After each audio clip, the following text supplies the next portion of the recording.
بھائی دنیا کے سارے بڑے عالموں کو گھوٹ کر ایک جگہ کر دیں، کوئی حضرت آدم سے تو بڑا عالم نہیں ہے۔ انہوں نے کون سی کتاب لکھی؟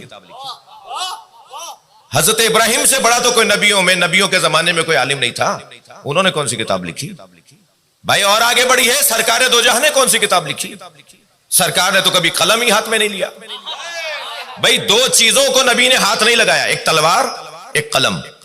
تلوار کا ہاتھ نہ لگانا تو بنتا ہے، اس لیے کہ رحمت للعالمین کے ہاتھ میں تلوار جچتی نہیں ہے۔ جو رحمت للعالمین ہو اور تلوار بھی کھینچے ہوئے ہو، یہ کیسے ہوگا جی؟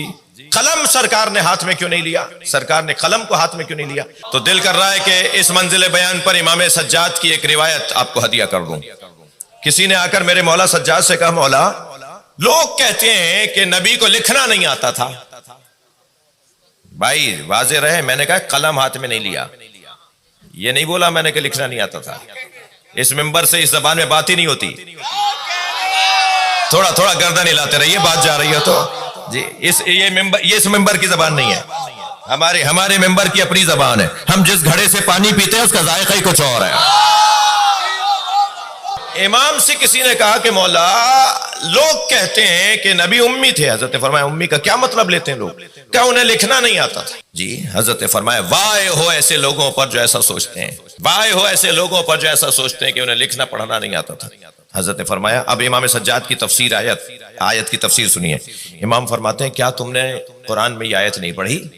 هو الذی بعث فی الامیین رسولا منہم یتلو علیہم آیاتہ ویزکیہم ویعلمہم الکتاب والحکمہ وَإِن كَانُوا مِن قَبْلُ لَفِي ضَلَالٍ مُبِينٍ۔ تم نے کیا قرآن میں یہ آیت نہیں پڑھی کہ اللہ نے اپنے نبی کو بھیجا ہے 4 کاموں کے لیے؟ سب سے پہلا کام یتلو علیہم آیاتہ، وہ آیات قرآن کی آیات الہی کی تلاوت کرنے آئے ہیں۔ وَيُذَكِّيهِمْ اور تزکیہ نفس اور تربیت بشر کرنے آئے ہیں۔ وَيُعَلِّمُهُمُ الْكِتَابَ وَالْحِکْمَةَ اور کتاب اور حکمت کی تعلیم کے لیے آئے ہیں۔ کہا مولا پڑھا ہے، تو حضرت فرمایا تو پھر تم کیسے کہہ سکتے ہو؟ کوئی کیسے کہہ سکتا ہے کہ انہیں لکھنا پڑھنا نہیں آتا تھا؟ کہ مولا اور واضح فرمایا۔ حضرت فرمایا تم نے نہیں پڑھا یعلمہم الکتاب، یا کتاب سے مراد کتابت ہے، وہ لکھنا سکھانے آئے ہیں۔ جسے لکھنا سکھایا اسے علی کہتے ہیں۔ مولا نے یہاں کتاب سے مراد کتابت لی ہے، امام سجاد نے۔ وہ کتاب یعنی کتابت کی تعلیم دینے آئے، ورنہ آیات قرآن کی تعلیم، اگر کتاب سے مراد قرآن تو وہ ہو گیا یتلو علیہم آیاتہ، وہ آیات کی تلاوت کرنے آئے۔ وہ تو آیات کی تلاوت کریں گے، تعلیم دینے آئے۔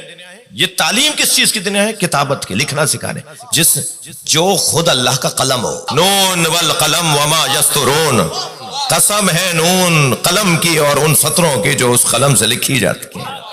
وہ قلم کون ہے؟ سرکار فرما رہے ہیں اول ما خلق اللہ نوری، سب سے پہلے اللہ نے مجھ مصطفیٰ کے نور کو بنایا۔ صفحہ پلٹا تو ایک اور حدیث نظر آئی، اول ما خلق اللہ العقل، اللہ نے سب سے پہلے عقل کو خلق کیا۔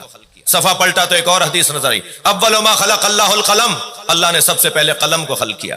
بھئی ایک ایسے بیان اور ایسے موڑ پر اور ایسے بیان پر آ پہنچا ہوں کہ میرا دل کر رہا ہے کہ میں کچھ ہدیے دیتا چلا جاؤں۔ اول ما خلق اللہ نوری، اول ما خلق اللہ العقل، اول ما خلق اللہ القلم۔ یہ حدیث کا تضاد ہے، یا نور پہلے بنا، یا عقل پہلے بنی، یا قلم پہلے بنا۔ یہ 3 باتیں خود سرکار کیوں فرما رہے ہیں؟ یہ حدیث کا تضاد نہیں ہے، حدیث ایک کی دوسری تفسیر ہے۔ جو نور مصطفیٰ ہے وہی عقل ہے، جو عقل ہے وہی قلم ہے۔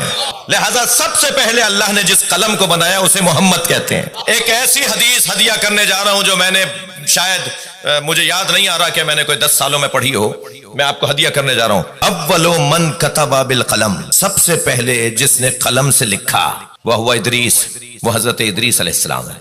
حدیث سنا رہا ہوں، اول من کتب بالقلم وهو ادریس کتب بالقلم علیہ، سب سے پہلا لفظ علی لکھا۔ بھائی محنت کرو نا، فضائل لے کر آؤ نا۔ اچھا اگر ہم یہ لے لیں کہ قلم نور مصطفیٰ اور پہلی تحریر علی، جس قلم سے علی لکھا جائے وہ قلم محمد، جس سے پہلی تحریر لکھی جائے وہ علی، تو پھر یہ حدیث سمجھ میں آ جاتی ہے، انا والی من نور واحد۔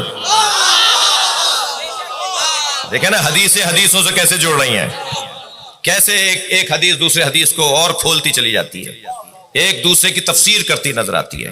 دقت چاہوں گا، سرکار نے قلم جو ہاتھ میں نہیں لیا وہ یہ وجہ نہیں تھی کہ معاذ اللہ لکھنا نہیں آتا تھا، یہ وجہ نہیں تھی، وہ وجہ کچھ اور ہے، اور وہ وجہ یہ ہے کہ اگر ایک مرتبہ بھی کس نے اچھا مولا علی نے تو دیکھا، جی بی بی خدیجہ نے تو دیکھا، سیدہ نے تو دیکھا کیسے لکھتے ہیں، کیسے لکھاتے ہیں، کیسے سمجھاتے ہیں، مگر اگر ان لوگوں نے ایک مرتبہ بھی، جن لوگوں کا کام ہی دیکھ کر کچھ اور دیکھنا ہوتا ہے، اگر ان لوگوں نے ایک مرتبہ بھی نبی کو لکھتے ہوئے دیکھ لیا ہوتا تو کہتے قرآن انہوں نے لکھا ہے، اللہ کا کلام ہے، اللہ ہی کا رہے، ہم قلم کو ہی ہاتھ نہیں لگائیں گے۔ وہ جو علم مجسم، سرکار نے کوئی کتاب لکھی؟ مولا علی نے لکھی؟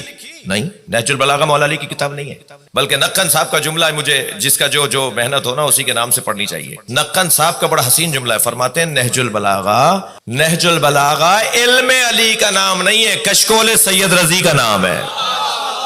علی کے دروازے پہ کشکول لیے کھڑے تھے، جو بھیک میں مل گیا اس کا نام نہج البلاغہ رکھ دیا۔ جی جی، مولا علی نے کوئی کتاب نہیں لکھی، امام حسن نے، امام حسین نے، امام سجاد نے۔ یہ دعاؤں کا مجموعہ صحیفہ سجادیہ، یہ حضرت عبداللہ ابن علی اور حضرت زید ابن علی، زید شہید، زیدی سادات کے مورث اعلیٰ، انہیں امام سجاد نے املا کروائی تھی، لکھوایا حضرت نے خود، پہلے اللہ کی بارگاہ میں مناجات کی اور پھر فرمایا کہ لکھو، اور پھر انہوں نے اپنے شاگردوں کو لکھوائی، پھر انہوں نے اپنے شاگردوں کو، اور پھر ان فلان ہوتے ان زید ابن علی ان علی ابن الحسین، یہ ان دعاؤں کی سند ہے۔ جی ممکن ہے کسی کالج یونیورسٹی میں، کسی ادارے میں آپ سے کوئی پوچھ لے کہ جی صحیفہ سجادیہ کی سند کیا ہے۔ مجھے ایک جہاز میں ایک مفتی صاحب نے پوچھا، انہیں اس بات کا وہ ہے، تو ہم نے تو ان کو ایک تو سند بتا دی، پھر ہم نے کہا جی نہج البلاغہ اور صحیفہ سجادیہ سند کی محتاج نہیں ہے، ہونا تو چاہیے، بتانا چاہیے، بتا دیا ہم نے، اور ہے بھی، سند بھی ہے، نہج البلاغہ کی بھی سند ہے اور صحیفہ سجادیہ کی بھی سند ہے۔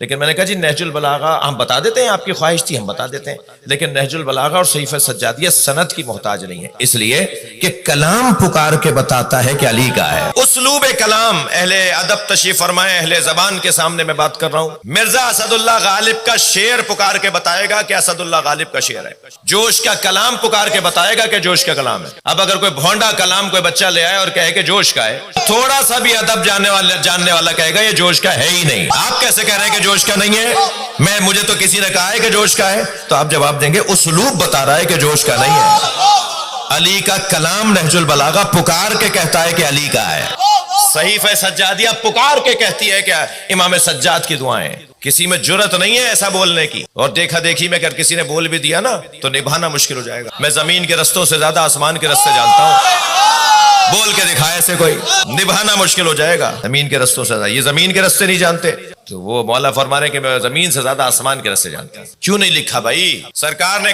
کتاب، مولا علی نے کتاب، امام سجاد نے کتاب، امام حسین نے کتاب کیوں نہیں لکھی؟ بڑی محنت کا جملہ ہے، خون جگر جمع کر کے ایک دفعہ دے رہا ہوں آپ کو۔ ائمہ اہل بیت نے جو کتاب نہیں لکھی اس کا ایک سبب یہ ہے کہ یہ توجہ، یہ اپنے علم کا اظہار کاغذوں پر نہیں کرتے، پیکروں پر کرتے ہیں۔ ہاں نبی نے کتاب لکھی ہے، سرکار دو جہاں کی کتاب کو سلمان فارسی کہتے ہیں، مولا علی نے کتاب لکھی ہے، علی کی کتاب کو مالک اشتر کہتے ہیں، اور حسین نے تو کربلا میں 72 کتابیں لکھی ہیں۔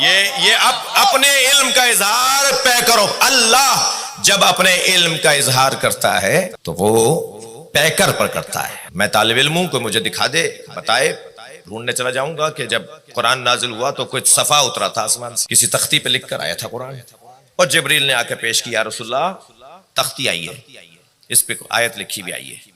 کسی کاغذ پر سرکار کو لا کے دیا تھا کہ یا رسول اللہ یہ آسمان سے کاغذ اترا ہے، یہ آیت نازل ہوئی ہے۔ اللہ نے اپنا علم کاغذ اور تختیوں اور پتھروں پر نہیں اتارا ہے بھائی، پتھروں اور کاغذوں میں دم کہاں ہے؟ یہ تو اگر پہاڑ پر اتر جاتا، قرآن کہہ رہا ہے لو انزلنا علی جبل، اگر ہم نے اسے جبل پر، پہاڑ پر اتارا ہوتا تو آپ کیا دیکھتے؟ لرأیتہ خاشعا متصدعا من خشیت اللہ، تو یہ خشیت پروردگار سے ریزہ ریزہ ہو جاتا ہے۔ تو کاغذ اور پتھر کے اوپر کہاں دم ہے؟ پہاڑ پر نہیں اتر سکتا تھا، یہ اترا ہے ڈائریکٹ قلب مصطفیٰ پر، قلب مصطفیٰ پہ۔ اللہ نے اپنے علم کا اظہار جہاں کیا ہے، جہاں علم اتارا ہے وہ قلب مصطفیٰ ہے۔ جہاں اللہ اپنا علم قرار دیتا ہے اسے کہتے ہیں ایبت علم اللہ، اللہ کا علم رکھنے کی جگہ۔ اللہ کا علم جہاں رکھا جاتا ہے وہ قلب مصطفیٰ ہے یا جگر مرتضیٰ ہے یا وجود مرتضیٰ ہے، یہ اللہ کا علم رکھنے کی جگہ ہے۔ علم الہی کے مخزن کو نبی اور آل نبی کہا جاتا ہے۔